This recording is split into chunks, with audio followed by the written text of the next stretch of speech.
Hello, my beautiful people, my lovely listeners. I am totally going to be guided by spirit guides, angels, ancestors, and my own intuition today because, as usual, I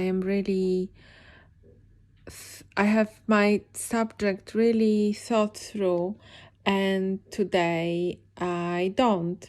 I've decided I was going to record this every Sunday, and I would really like this to be true. So it's quite late on Sunday, and I was thinking, let me just get on this. And today I had a few subjects I wanted to talk about.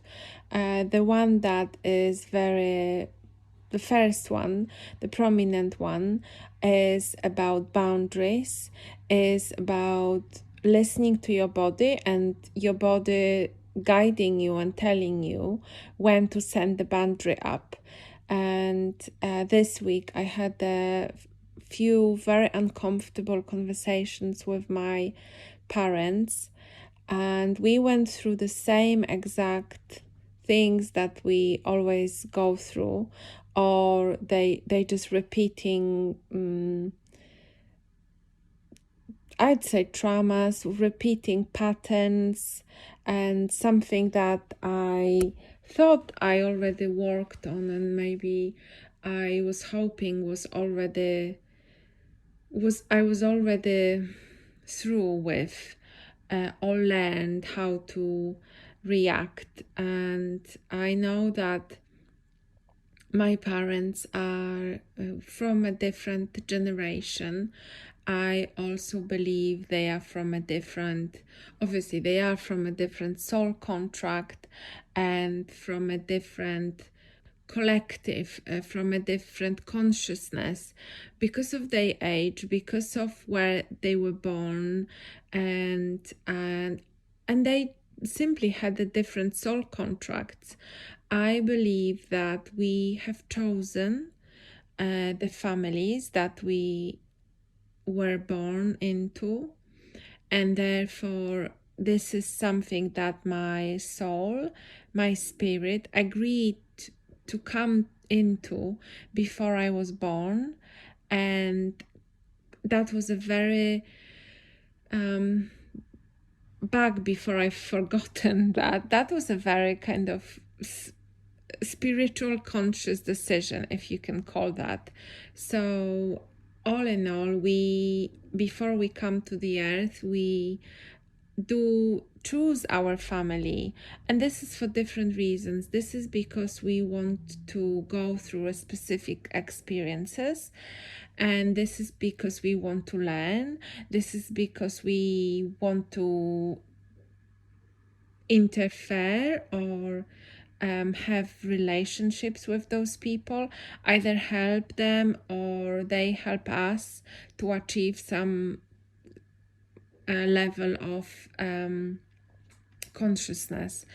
And obviously the question then comes, how do you choose to come into something that is very uncomfortable, that you may suffer, that is not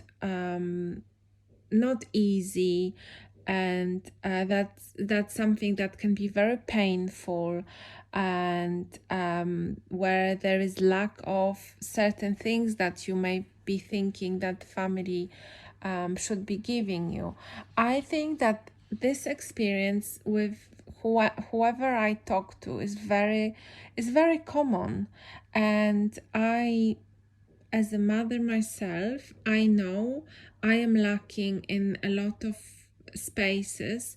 I am hoping that me being aware and me being awakened to the to my highest ability, and me learning has got effect on my child and helps her with her awakening, with raising her consciousness, with raising her vibrations. But I also believe that because the whole earth is raising its vibrations and its consciousness. People who are more open, but also people who came to the earth later on. So younger people, so whatever you take, generation Z or millennials or whatever generation is now X, people born in 2000s, they vibrate with the vibration of the earth, and also there is more and more, even if when I look at the children now, I can see the awareness in their eyes. I can see that they are so open, and to me, maybe because I've started to sense it more, but to me these are whatever you want to call them, indigo children, star children, children who came here to raise the consciousness of the earth, and not only that, to help everyone with raising the vibrations and raising consciousness. And it's hard to talk about this so it doesn't sound like judgment, but it's not judgment. It's not dividing people into, oh, you were born in this year and so you are like this, and you were born in that year and you're like this. I think Dolores Cannon explains it very well. The volunteers, I think she called them volunteers, who came to Earth in different times. So the first wave of volunteers and the second wave of volunteers, I don't know if we are on the third wave of volunteers. All of these, and something that one of my friends said, that I don't know who and what we were to each other, or who my parents were in their previous lives, and what relationships did we have. So another thing that comes into that, and I think they all work together well, and they all complement each other. Those kind of way of thinking is the karmic connections that we might have in our previous lives. So this kind of explains a little bit or a lot of why we are in this situation, and now being on Earth and interacting brings up not only the situation that we are in, the emotions and the triggers that we are in now, but also subconsciously brings up everything else that happened in those previous lives, the lessons that we are supposed to learn, the reactions that we take then, not only from this very moment that there is the heated exchange of words, or the very heated and sometimes disturbing conversation, but I don't believe that this is because of something, of this one thing, the earthy thing.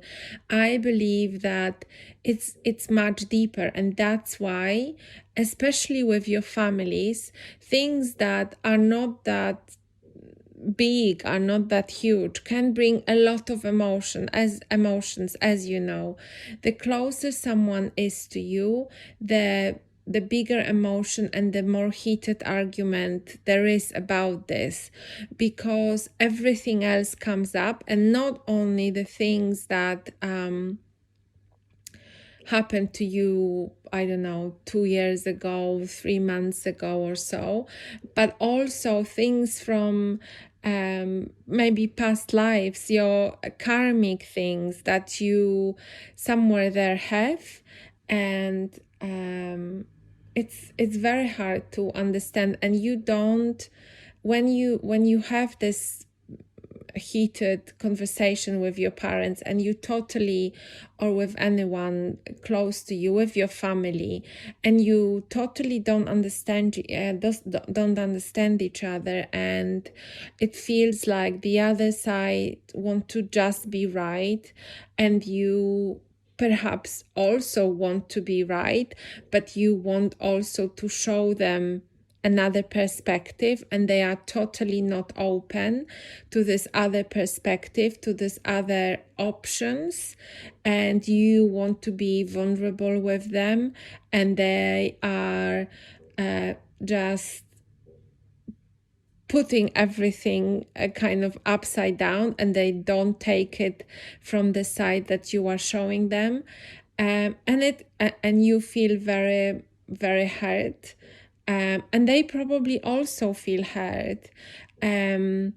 This, when you are in this very moment, you don't look, and you don't probably stop and say to yourself, oh, this is because of our karmic connections, or this is because we used to be maybe in this relationship in the previous life, or I've chosen this situation helps me learn this and this and this about myself, and this situation helps me see them as a wounded child, see them through their past, and helps me understand what kind of human I am. And really, if I step outside, this situation is just ridiculous, and my dad is hurting. He is I don't know, screaming or shouting at me because of this, because he's afraid, and I am afraid as well. I am scared, and at the end of the day, we are just all scared of dying. And this is the thing that I have also seen on there was a book that I'm just looking for this because I think it would be really good if I read it out. There was a book of Eckhart Tolle, and he was talking about this fear. I just found it. Fear seems to have many causes: fear of loss, fear of failure, fear of being hurt, and so on. But ultimately, all fear is ego's fear of death, of annihilation. To the ego, death is always just around the corner. In this mind-identified state, fear of death affects every aspect of your life. For example, even such a seemingly trivial and normal thing as the compulsive need to be right in an argument and make the other person wrong, defending the mental position with which you have identified, is due to the fear of death. If you identify with a mental position, then if you are wrong, your mind-based sense of self is seriously threatened with annihilation. So this was exactly, I believe that this was exactly why this particular argument in my case took place, and why my parents were so strongly trying to convince me to something that wasn't even that relevant, and that's why they are so strong about their opinions, and they make it really, really important that everyone else agree. I think, and I feel it now, and I believe this is because exactly what Toll said in this little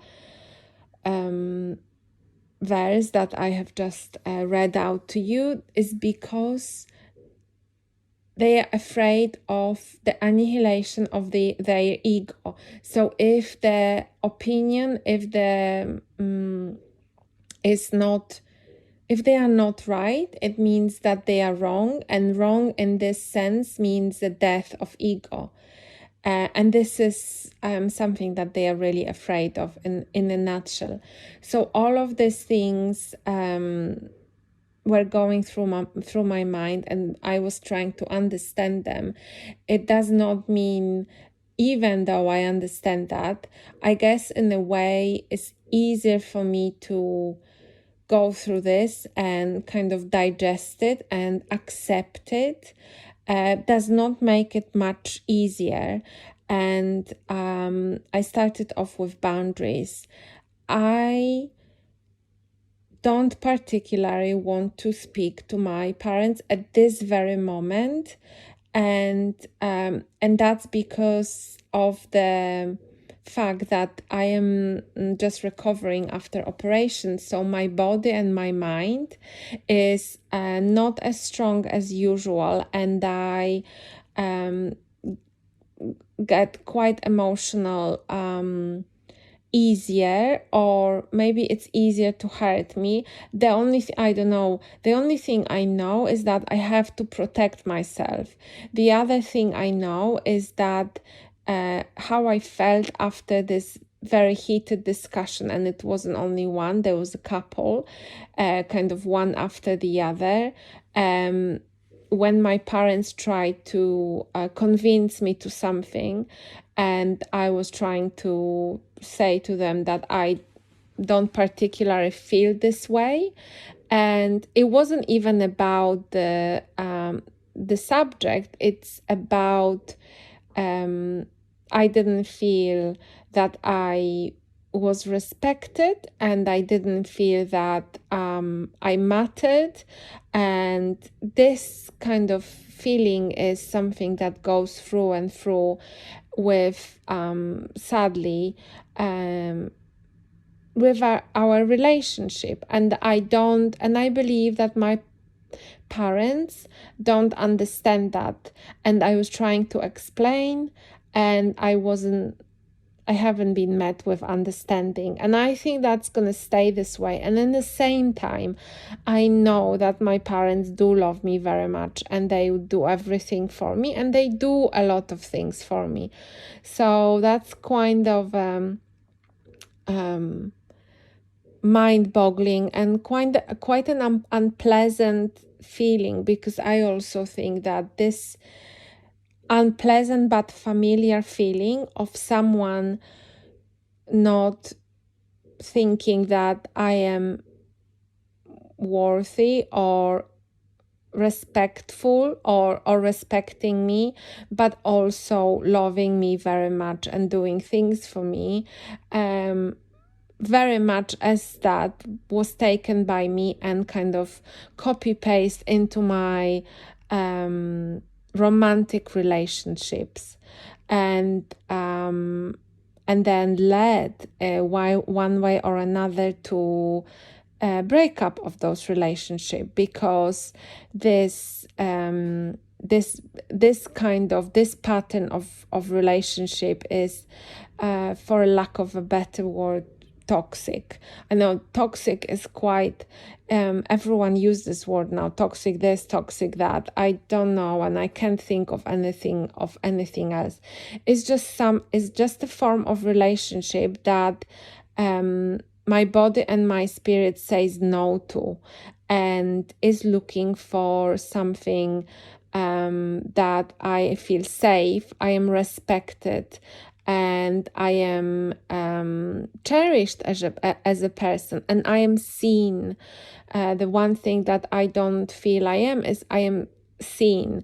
So there is a specific way that I and when I behave, then everything is fine. If I step out in any way of this kind of pattern, that I believe makes my parents uneasy or my family uneasy. And when they don't understand something, that brings fear in them.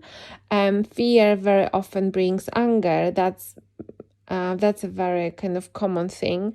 And the same with me. When I start to see that from the people that I would expect love and anything else, nothing else but not anything, nothing else but love, and I am not receiving this. This and me brings fear as well, and not anger but sadness, and just kind of sadness and fear as being afraid, as I become afraid. And these obviously are not pleasant feelings, and the sadness bring tears and things like this. So I, especially in this condition, I need to defend myself almost. Defend is the word that I want to use here. So defending in this on this occasion looks like not picking up my phone or not talking to them for some time until kind of this sort of feeling ceased. And I've just spoken to one of my friends who is a psychologist, and she actually said that a lot of her patients come with the with issue like this of how talking to their parents brings up very hard emotions in them, and how hard it is, and how tiring this is. And kind of one of the things in this situation would be, or could be, just sending them a text and saying, I'm really busy at work now and I'll speak to you soon. I hope you are well. Or can we please, and I've tried that, actually this didn't really work. I kind of shut the situation down or the discussion down, but with the last word of my mom. So saying, could you please not discuss that anymore, and just move on. I am again, something about being busy at work or having a lot on, and just hope you are well, and I call you soon, or something like this. And just being a little bit of a stone wall, and just looking at your body, inside your body, and seeing, what's happening to my body. My tummy is tense, I get a headache, my palms start to sweat. So all of those things, this is the actual reaction of your body to danger, and that's what I've seen in my body. And it actually literally is taking a couple of days for me to recover from that, because I am a little bit weaker than usual, and I'm just taking this and just limiting the contact that I would have. The way I was brought up, I am feeling that I'm feeling guilty, but I'm working with that as well. So that will be my my subject to meditate about. That would be something I have to let to go through me, because I know that the guilt is a big part of myself. And I think I've mentioned that many times. I can feel guilty about many things, and that's okay. And I let it go. I won't be stopping it in any way. I recognize that. And I hug myself, and I'll be very gentle with myself. And I am very gentle with myself. I am letting myself to rest.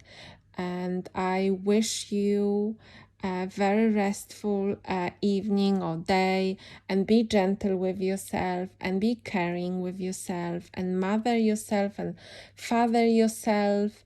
And hopefully, if you're experiencing some heavy emotions, again, you can meditate on this, or walk it through, and And yes, all the best, and I speak to you soon.